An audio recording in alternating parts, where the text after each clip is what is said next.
এইটো আপুনি কি বনাইছে বাৰু?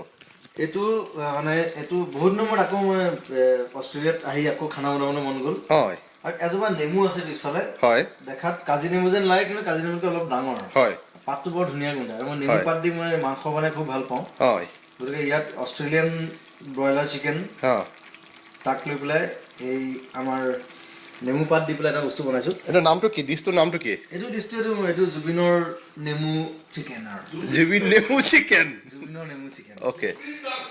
গতিকে সেইটো যদি কোনোবাই শিকিব বিচাৰে, হয় মোৰ ওচৰলৈ আহিলে হ'ল। মই গুৱাহাটীত হওক মুম্বাইত হওক য'তে হওক মই শিকাই দিম। হয় এইটো মোৰ লগৰবিলাকে জানে এইটো মই বনাওঁ। হয় ৰবাব টেঙা পাতেদিও বনাওঁ।